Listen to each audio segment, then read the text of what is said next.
عطا نے کہا کہ حالیہ دنوں میں ملکی فوڈ چین پر جو ہے مسلسل حملے ہو رہے ہیں، جو گروپس ہیں وہ حملے کر رہے ہیں مشتعل ہو کر اور تباہ کر رہے ہیں جو ریسٹورنٹس ہیں۔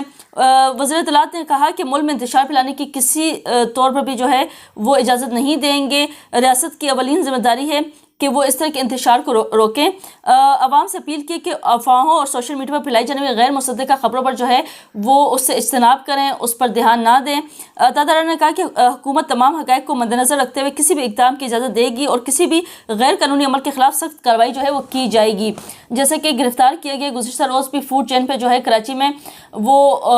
حملہ کیا 4 افراد نے، اور ان کو پھر جو ہے وہ اریسٹ کیا گیا ہے کیونکہ وہ کہہ رہے ہیں کہ انتشار پھیلا رہے ہیں اس طرح سے جو فوڈ چین پہ حملے کر رہے ہیں۔ تو 4 افراد جو ہے ان کو گرفتار کر لیا گیا اور کسی بھی صورت کہتے ہیں اب قبول نہیں کیا جائے گا اس طرح سے فوڈ چینس کو جو ہے وہ نقصان پہنچانا۔ اور عطا کہہ رہے ہیں کہ کسی بھی فوڈ چین کا جو ہے وہ اسرائیل سے تعلق نہیں ہے، یہ افواہیں ہیں سب۔ اب اس کے ساتھ ساتھ جو ہے ایران کے حوالے سے خبر ہے، جہاں پر جیسے کہ میں نے خبر دی تھی کہ وہاں جو ایران ہے سیستان، وہاں پر 8 جو پاکستانی ہیں جن کا تعلق پاولپور سے تھا، جو وہاں پہ ورکشاپ میں لیبر کام کر رہی تھی، ان کو دہشت گردوں نے آ کر گولیاں ماری ہیں، ان کی ڈیتھ ہوئی ہے۔ ان 8 ورکرز کی جو جیسا کہ ورکشاپ میں نے کہا کہ کام کرے تھے، ان کی نماز جنازہ جو ہے 8 انہوں نے کہا تھا کہ کافی دن لگے گی، ایران کی جانب سے یہ کہا گیا تھا ان کی ایمبیسی کی جانب سے کہ کافی دن رکھیں گے کیونکہ کلیئرنس ہونی ہے، فورنسک کچھ ڈیٹیلز انہوں نے کلیکٹ کرنی ہے، اس کے علاوہ باقی جو لیگل پروسیس ہوتا ہے وہ کر کے ہی، قانونی تقاضے پورے کر کے ہی پاکستان کے حوالے یہ 8 لاشیں کی جائیں گی 8 پاکستانیوں کی۔ ایران میں قتل ہونے والے 8 پاکستانیوں کی جو میت ہیں وہ پاکستان پہنچا دی گئی گزشتہ رات، اور ان کی جو ہے وہ نماز جنازہ بھی ان 8 میتوں کی ادا کر دی گئی ہے بہاولپور میں، جہاں تعزیتی تقریب بھی کی گئی اور میتیں احمد پور شرقیہ روانہ کر دی گئی تھیں۔ جو نائب صدر ہیں اسحاق ڈار، انہوں نے ایرانی وزیر خارجہ سے ٹیلی فونک رابطہ بھی کیا ہے اور انہوں نے پاکستانیوں کے ایران سے قتل کے واقعے پر بات چیت بھی کی۔ اس کے علاوہ ایرانی سفارت خانہ جو ہے انہوں نے بھی بیان جاری کیا اور کہا کہ ہم سیستان صوبے میں 8 پاکستانی شہریوں کے قتل کی شدید الفاظ میں مذمت کرتے ہیں۔ بیان میں کہا گیا کہ دہشت گردی اس خطے کے لیے سب سے بڑا خطرہ ہے اور شرط پسند عناصر خطے کی سلامتی و استحکام کے لیے مسلسل چیلنج جو ہے وہ بنے ہوئے ہیں۔ یہ بڑی ایک اہم خبر تھی جو میں نے آپ کو سامنے رکھ دی ہے۔ میتیں جو ہیں وہ بحفاظت پہنچا دی گئی ہیں، ان کی تدفین بھی جو ہے وہ ان 8 پاکستانیوں کی جو ایران میں سیستان میں جن کو ظلم کا بربریت کا نشانہ بنایا گیا تھا، ان کی لاشیں جو ہے وہ پاکستان کو موصول ہو گئی ہیں۔ اس کے ساتھ ساتھ جو ہے وہ خبر جو دے رہی ہوں وہ پاکستان اور بنگلہ دیش کے درمیان جو ہے وہ 2 طرفہ سیاسی مشاورت کا سلسلہ 13 سال بعد ایک بار پھر جو ہے وہ بحال ہو گیا ہے۔ پاکستان کی جانب سے سیکریٹری خارجہ آمنہ بلوچ کے جو وفد ہے وہ بنگلہ دیش پہنچا اور بنگلہ دیش کی جو نمائندگی وہ سیکریٹری خارجہ جاشم الدین کر رہے ہیں۔ ذرائع کے مطابق یہ کہا یہ رپورٹ کیا گیا ہے کہ مختلف شعبوں میں تعاون کے فروغ پر بات چیت جاری ہے بنگلہ دیش سے۔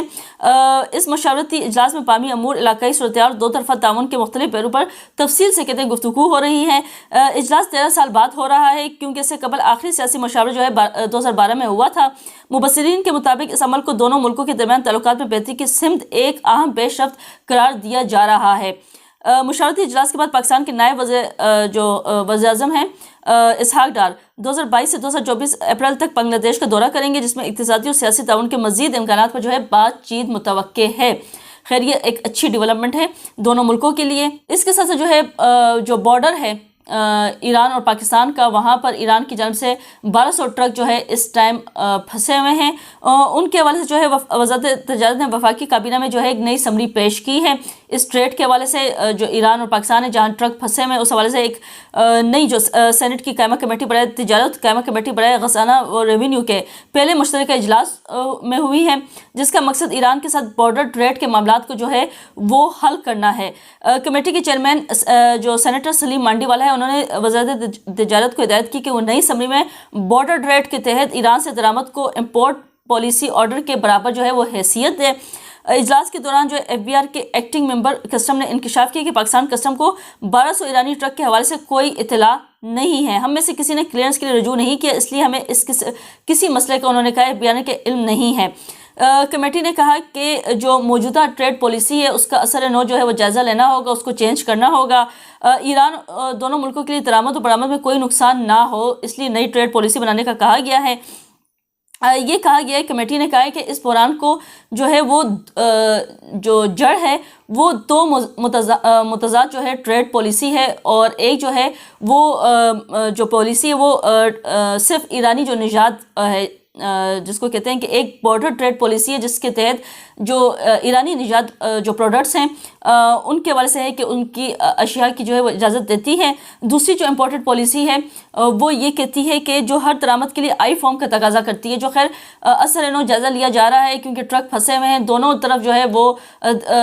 جو تاجر ہیں ان کو نقصان ہو رہا ہے، تو کہا جا رہا ہے کہ ٹریڈ پالیسی جو ہے اس کو اثر نو جو ہے اس کا جائزہ لیا جائے گا، اس کے اوپر جو ہے وہ کمیٹی کام کرے گی، اور اس کے بعد خیر یہ جو نقصان ہو رہا ہے اس کو کہا جا رہا ہے کہ جتنا جلد ہو اس کو پورا کیا جا سکے، اور جو بارڈر ہے وہ کھل سکے اور ان ٹرکوں کو نکالا جا سکے، آگے کی طرف بڑھیں یہ ٹرک۔ خیر آج کی ویڈیو سے اتنا ہی، آپ سے ملاقات ہوگی نئی ویڈیو میں نئے ٹاپک ساتھ۔ انٹل دین اللہ حافظ۔